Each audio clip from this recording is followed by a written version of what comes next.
My name is Andrea. I'm the art gallery coordinator for the museum.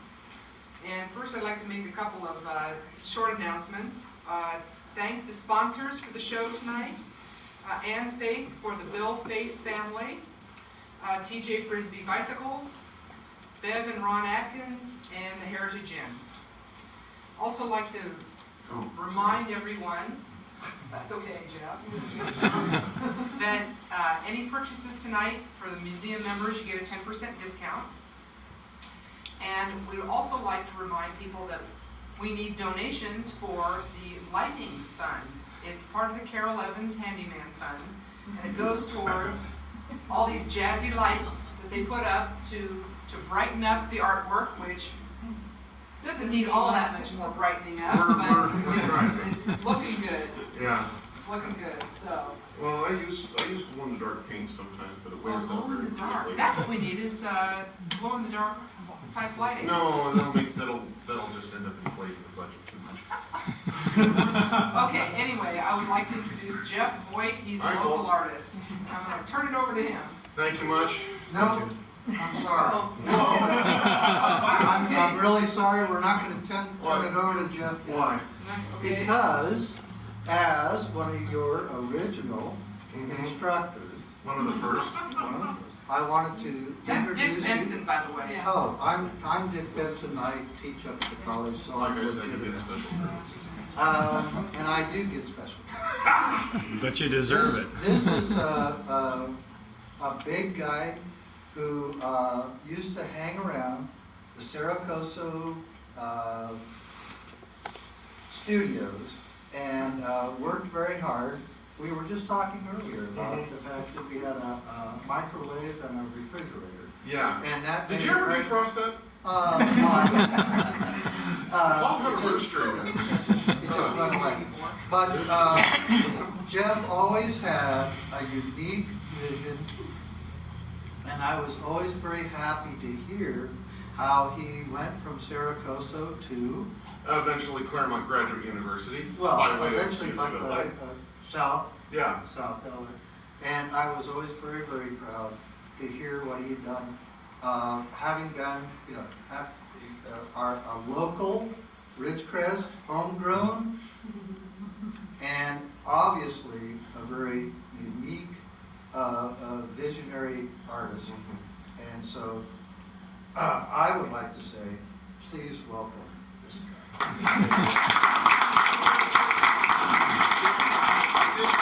Dick is one of the people that you can blame for some of this. One day I just sort of said, hey Dick, can you let me into the classrooms early? Yeah, Geoff, what are you going to do? I'm going to paint. Okay. Well, okay, one of the things, it's just what happened one of those days that Dick let me in early. It sounds, the only way I can really describe it is, I sat down in front of a canvas, I blacked out, I woke up 4 hours later, Dick was looking at me, I think Paula might have been there too. Everyone was saying, Geoff, this is one of the greatest paintings we've ever seen you do. Great! What painting was it? Well, and it's just, what I found out from then on is that what I had in that painting was this ongoing silent scream that I've always tried to add. And it's, what I now know what it is it's the old Grecian term, the muse. I have a very brutal muse. It's not too... A muse. Well, that's what you want to call it. Okay, how do you turn this on? Because that's working. Oh, it's okay. I don't know if the antenna's in. Yeah, that's what I'm doing. Somebody forgot to put in part of it. That's what I thought. I didn't touch it.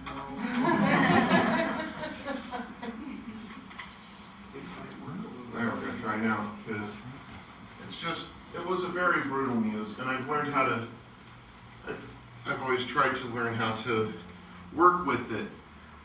Sometimes it's still good to let it go, let it run. I mean, you can see what it does if I don't try to run with it for a while.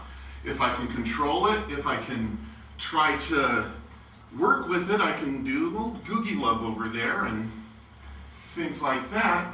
But one of the things I wanted to do, instead of doing a constant grind of previous works, if I did this, I did this, I did this, I thought it would be nice to try to explain to some people what goes on in my head and how it all happens.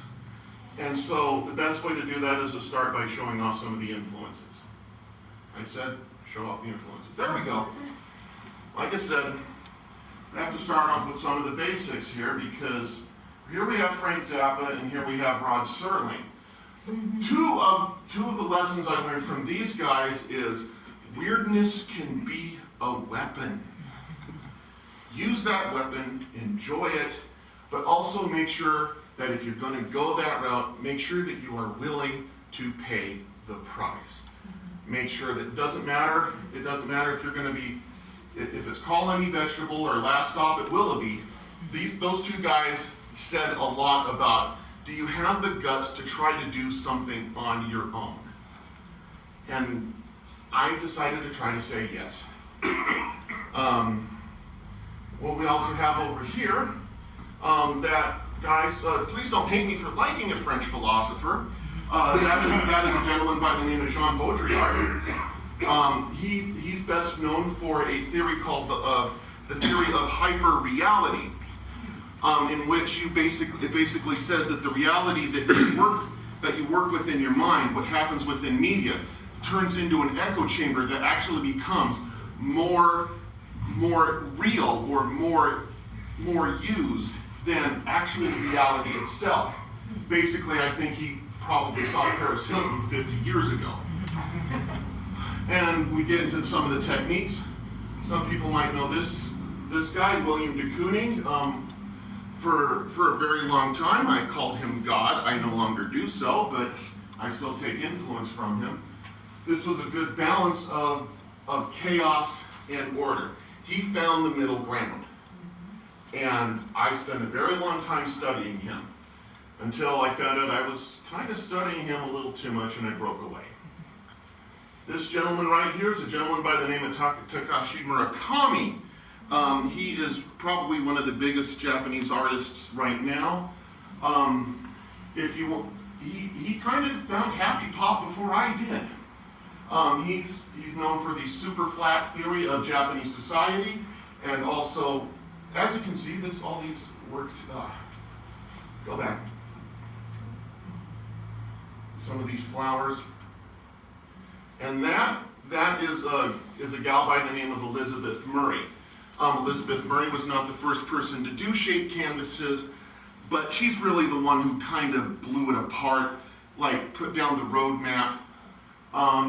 Anyone who's tried doing shaped canvases after her can't help but follow in her path. Regretfully, she died 2 years ago. Here we have some of the other stuff. Where some of the other things that I try to work with comes from. We have Jim Henson's Muppets, early video games, Hello Kitty, as we can see right over here. She's just this weird muse that you can always get a little bit of happiness from. And also, I use a lot of Japanese animation in all sorts of eras. Some people might recognize Lum there when I had a painting of her up in Planet Art for a little while. What they all have in common from here was the intense use of color for characterization. You just couldn't have Big Bird wouldn't get as much sympathy if he wasn't yellow. When you're playing Pac-Man, you wouldn't think of the four ghost monsters as a separate character if they were the same color. So I started working with this. I started studying it. I was really surprised just how much I took from Jim Henson and sort of that character logic. And so I've been studying this use of color and characterization so that you can see, like, if these guys were green and brown, would you be able to instantly say that they were Martians? Probably not. But because of the bright red, because of the bright blue, you can automatically sort of think, dude, these guys are alien. instantaneously. When it comes to Japanese animation, unnatural hair colors, it sort of is a tap into how they act and how they work. It is an enchantment of sorts. And so if you change the colors, the character's hair color, it can sometimes like give you a quickie into how they work. And there is true, as I sit here, I do have a confession to make. Some of you have heard of my kind behind hushed whispers with the kids' ears closed and making sure that nobody hears too much about it. But ladies and gentlemen, I gotta come out of the closet. Come on, I love Los Angeles. I'm not gonna bite. I'm not even gonna ask you guys to take a little brochure. I just want to explain my own stuff. This is what happens if you drive if you're driving on the freeway and you can take photographs. No, I don't look through the viewfinder. I've got to drive. So what you have to do is you're driving with one hand and you've got your other hand doing this, and you put it down if highway patrol come by. So what happens is you end up with this other world of sorts. It's a place you can only get to sort of speed up in order to smell the flowers. And so you can turn it into this. Oh, is this only half range?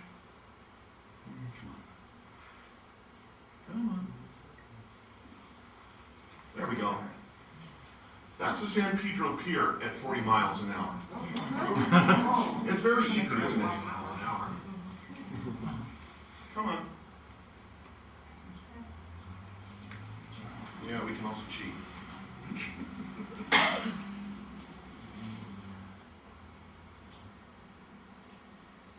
Yeah.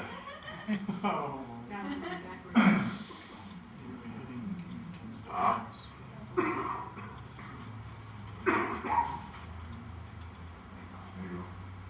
So this is Wilshire at like 30.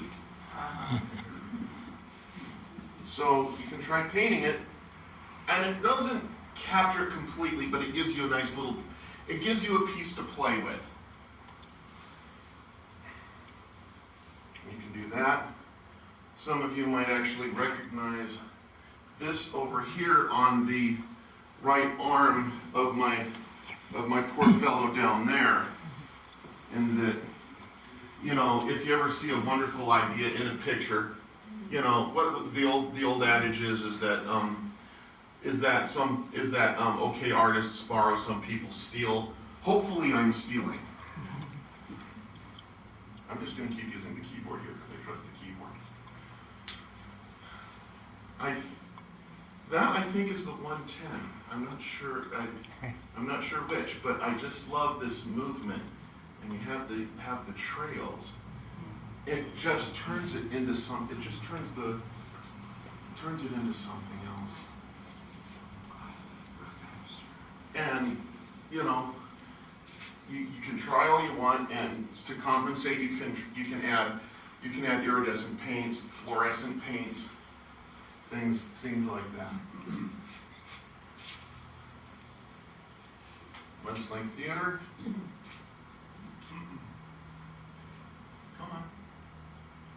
Come on, Bassamatic. Okay, there we go. Just little paint turns into a painting that I tried to do for a friend of mine. And you can keep coming back to these paintings again and again if you want. And just that can turn into that. And so are you able to add?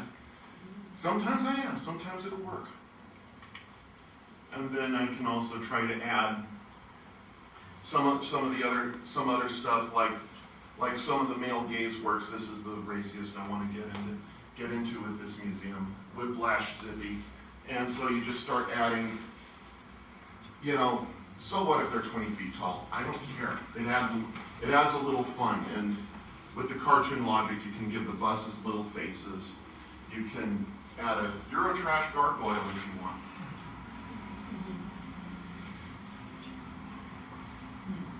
Come on, I hit the button. Let's try it again.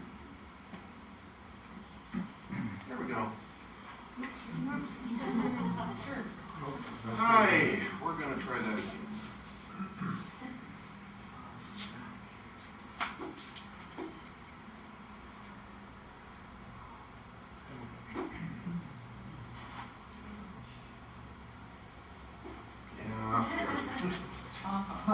Yep, the computer always likes to show you who's boss, doesn't it?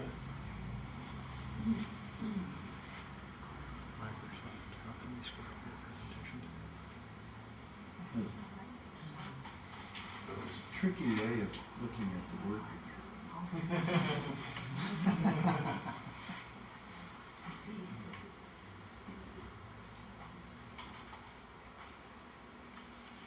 I wanted to show this one just so you guys could see that I had actually done one painting that was even larger than this one. That one's about twice the size of this one. I didn't even think about putting it in here because, well, I'd like people to be able to enter the room. But once again, you can add the cartoon logic.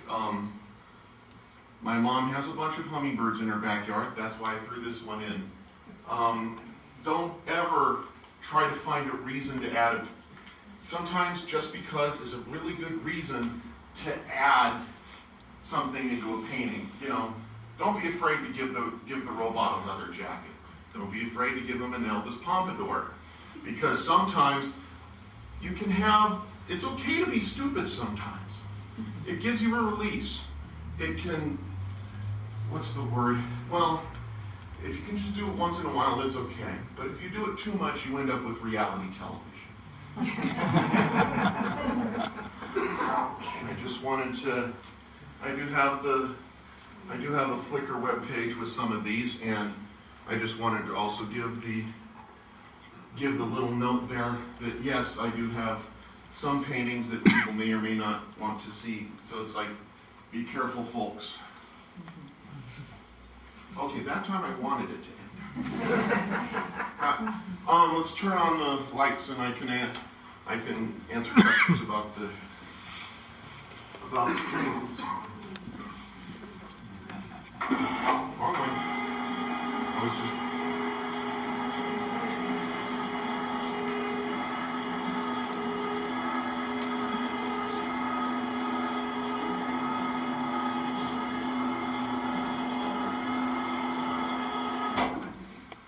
Because anyway, yeah.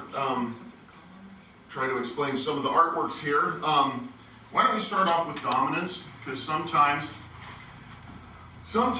you know, when you're listening to the overhead music at the JCPenney where you're working, you can get some odd ideas. And for about 15 minutes, they actually had the music that I would listen to while I paint on the overhead speakers. And I had this cold chill go through my body when I realized that they were trying to market to me. And I was thinking, okay, they're trying to market it to me. It's like, what do they think I am? And over a few days, this is what came out. It was just, you know, it's like you guys have to ask yourself, who do you want to be, friendly, boring, and evil? Or do you want to try to be yourself once again? Any other interest? I should probably talk about him. Happiness trauma. Why did the name come out? Simply because when I found out that when I was getting my bachelor's, I was going to go to school for my bachelor's. I quite literally forgot the last four months of my life up until that point. That's why I kept the name. Any other ones that really need some explanation? Maybe the one behind where the camera is, because a lot of these really are self-explanatory, but it's just when you're sitting there and you're reading theory and studying theory, you can have a meltdown. And I said to myself, I'm going to figure out the dumbest subject that I can paint. And little voice in the head said, Jeff, you're gonna paint angels fighting aliens. And that's what I did. We're gonna turn into a 3-year-old again. And wouldn't you know, that's actually one of the paintings that everyone likes the most. Why? But that's what happens. I'm up for questions. Rotten fruit, rotten vegetables. Hi, Ann. Well, it's not working. All right. You broke it. Any questions? Anything at all? When did you first start painting as a kid? As a kid, Yes. I would draw as a kid for a while. What But- did you draw? Actually, I would draw video games. Okay. I drew a lot of video games. And that's one of the things that, when I started looking at the sources, that's what one of the things I looked at. What medium do you like working in most? Oil. Simply because while acrylic does have this pop and this shine, oil has this inherent seriousness about it that is wonderful. There's also the fact that with oil paint, you have about 2 weeks to realize that you made a mistake. And so if you want to rework something with oil, all you have to do is scrape it off. With acrylic, you actually have to sometimes cut it flat, repaint the ground color underneath, and then try to fix the problem. That, and also I think over the years I've become addicted to the smell of oil medium. So, because what's the old phrase? I love the smell of napalm in the morning. It smells of victory. For me, the smell of oil paint smells of freedom. So there's nothing I like better sometimes than a good hit of Stand Oil. So, but it's just wonderful to Do you do oil use paint. brushes? I use brushes and palette knives. It all depends on what you want, on the effects that you want. Because let's go front and center here with Urban Cartouche. Like the silver in here, most of this is all palette knife, and then you just do the brush on top of it. Because sometimes you want it. It's like how much emotion do you want, or how much control do you want? You can't have both usually. Did you paint this before or after 9/11? After. But I never saw 9/11 in it. But like I've said, paintings do not have a solution. They're not a puzzle to be solved. They're something to be looked at. Just and see what you whatever is inside your head is really the way it should be. Where did you play video games as a child? Where did I play video games as a child? I went to friends' houses and overstayed my welcome. My parents got me a Commodore 64 when I was about 12. To this day, I still collect stuff for the game system for the computer as a result.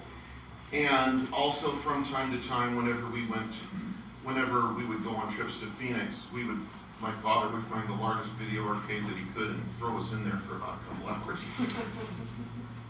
Why don't you tell them about the group you belong to?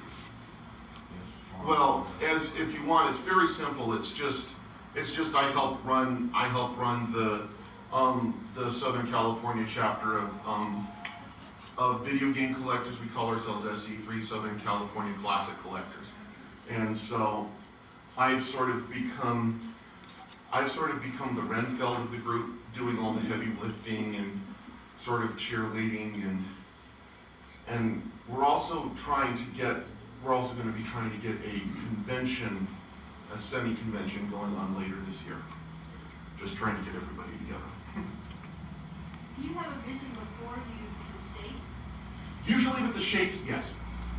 I very rarely improv a shape. Because like Happiness Drum here was probably like sketched out from beginning to end on paper at least 6 or 7 times before I even tried cutting them out. I had sketches and studies all taped up on the wall when I was painting them.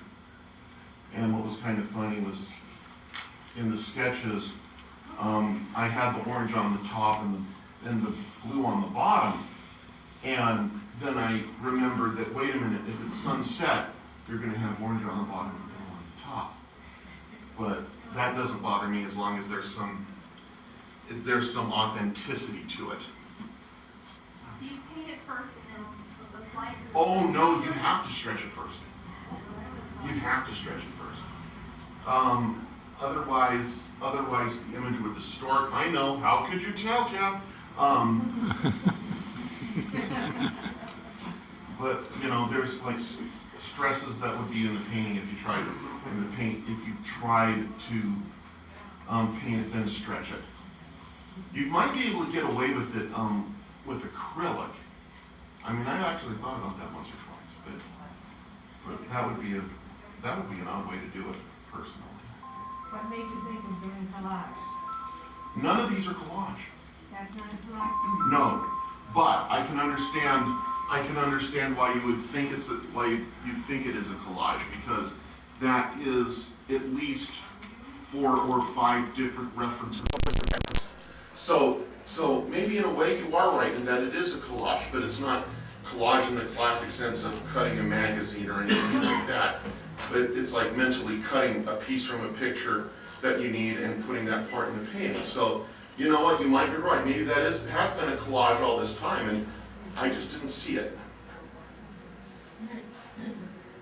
When you're working, you work on the wall, you don't work on the floor, do you? Usually, sometimes if I've got some old raggedy folding chair or something that's just high enough for me to be able to paint on, but also if I can hang it, I do, because some of the motions that you get when if it's flat versus what you have when it's upright, they're different. If you've painted long enough, you can tell.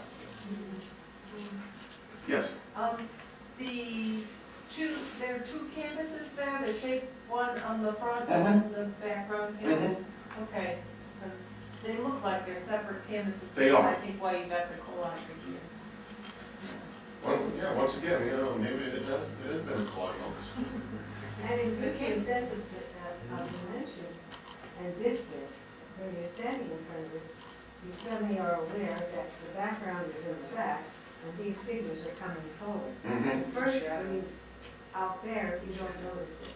You feel it's part of it. Well, that is a trick that I try that is called pull. You want to have reason to look at it from far away, and then you want to get pulled. You want to come in closer. I really think that if anyone paints at all, they need to work on pull. It doesn't matter how big it is. Just try to get it into your work, because if you can master pull, if you can get other people to start walking towards your canvases and looking at them and finding a new reason to look at it from another distance, then you've got one of the big secrets now. That's right. Yes. How do you stretch the shape canvases? What I have to do is you have at Home Depot you buy the redwood 4x8 planks. You have this. You take the design and you sketch it. Use it on those lumber crayons. Sketch it out. Cut it with a jigsaw. That's the base. That's the flat base.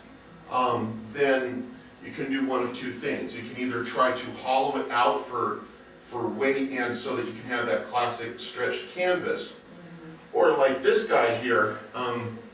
Underneath here, I actually had to do some router work and take some other pieces and join them on with glue and screws.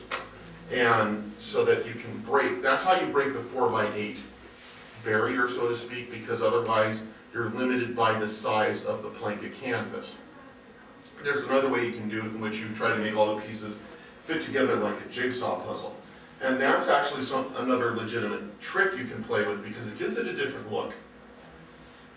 And so after you get the form done, then comes the fun part of stretching the canvas. Sometimes it's easy, like I think Sinner and Saint, I did both of them and stretched both of them in one day. But of course I need to get that experience with those guys. Happiness trauma took me 2.5 weeks just to stretch it. And, because that was one of the first times I tried doing an artwork where it was popping out from the wall, and so I hadn't learned how to grow that. And then once it's stretched, you can put on your rabbit skin glue sizing or synthetic sizing, put on your gesso, and then you just start going to work.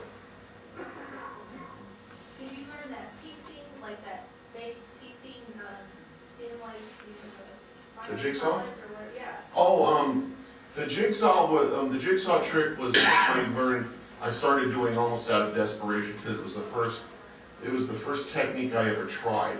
But I knew I didn't want to have to do it with every piece. And so I was finally introduced to the lovely router work that you can do to, with tongue and groove and things like that, just so that it all fits. Because if you want it to be one piece, that's how you do it.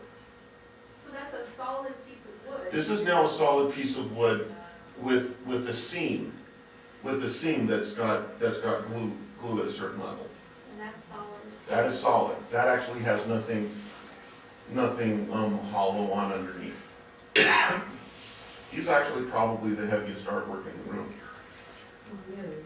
Where does red oak come from? Well, you see, if a mommy red oak and a it's usually from northern. Some of it comes from Northern California. We're actually getting some from China now, I believe. You had a question, John? Do you ever work in other mediums?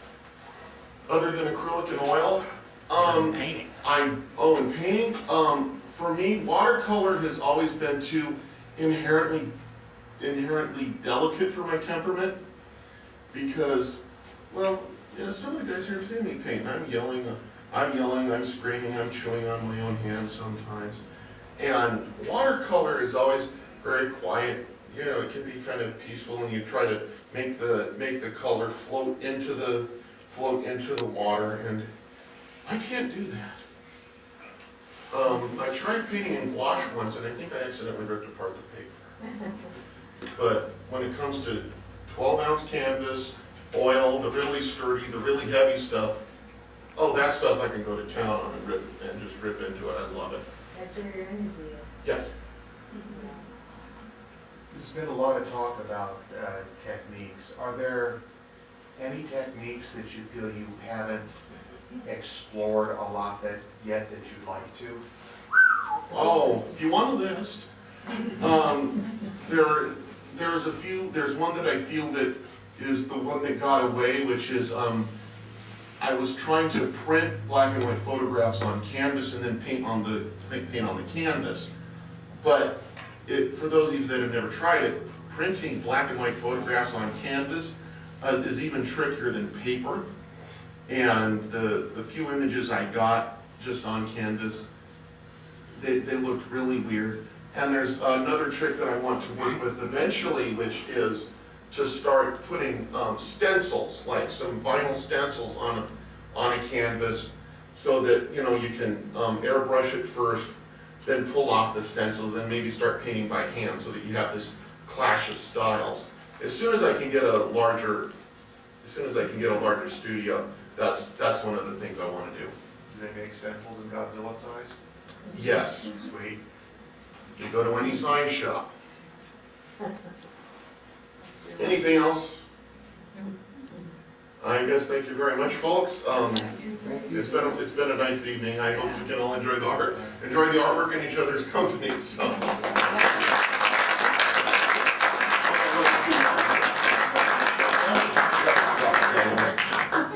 I'm going to have a cookie.